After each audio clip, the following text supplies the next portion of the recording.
Hey, good afternoon to everybody. Happy Tuesday. It's Daryl here.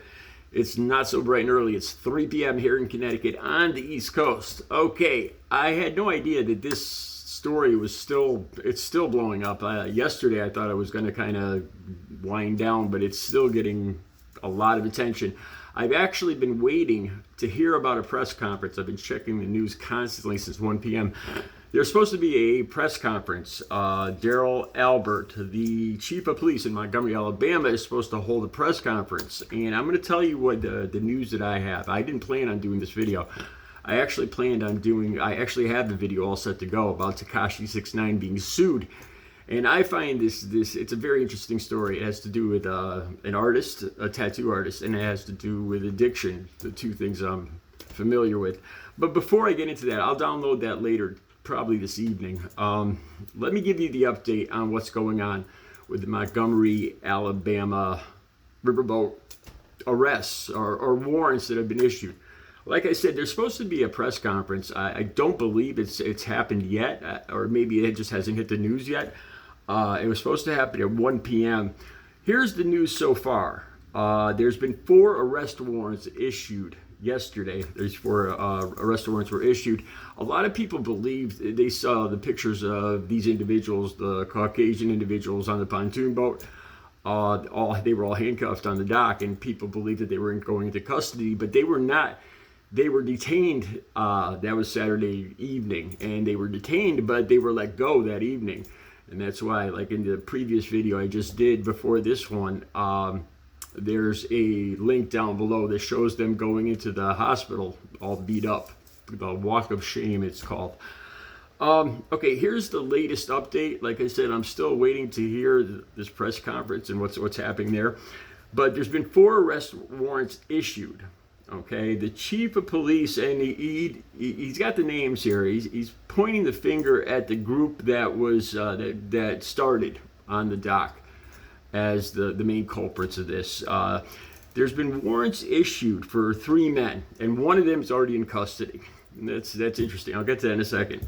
The warrants have been issued for 3 men. There's 2 open warrants for 48-year-old Richard Roberts, charged with 3rd-degree assault. There's 1 warrant for Alan Todd, also 3rd-degree assault. And there is 1 warrant issued for Zachary Shipman for 3rd-degree assault. Now, I did this previous video talking about the owner of Vassar's Mini Mart, Chase Shipman, and he's not mentioned in this article. The whole article will be down below so you can read it yourselves. I'm assuming here, I don't know, don't assume, that Chase Shipman is the person that is already in custody. Okay, and then there's more question too about the black gentleman. In the last video I did, there was a black gentleman that was hitting people with a chair. Like I said in the last video, like I could completely see where his anger was coming from, seeing what these individuals were doing to that, jumping the one guy on the dock, and I could understand his anger. But there's questions about was he arrested, and he's not wanted, but he is being asked to come in for further questioning. There's no warrants that's been issued for the black gentleman that was using the chair, but he's wanted to come in for a little further questioning on this. Here's the interesting thing too. I think Daryl Albert, the police chief, is this press conference.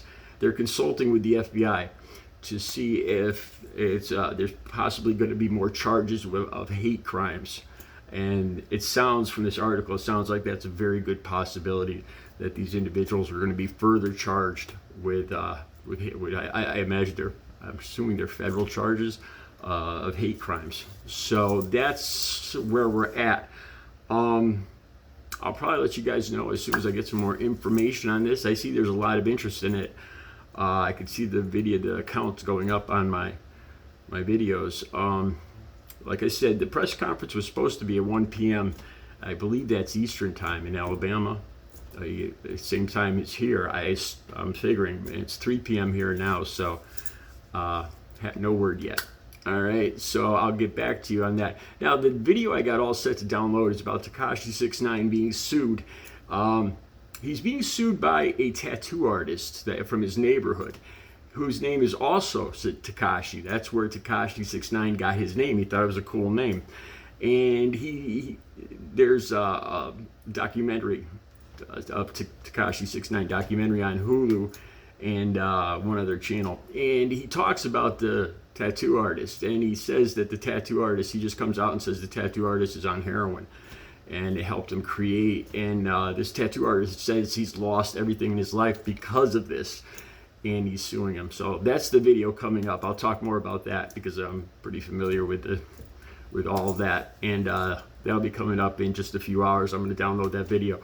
Stay tuned, and if anything else comes up, I'll tack on. If there's a press conference, I will tack on the extra information. I'll try to do that. I'll probably tack it onto the video that I haven't downloaded yet. All right, so that's the news up to now. You guys have a good Tuesday.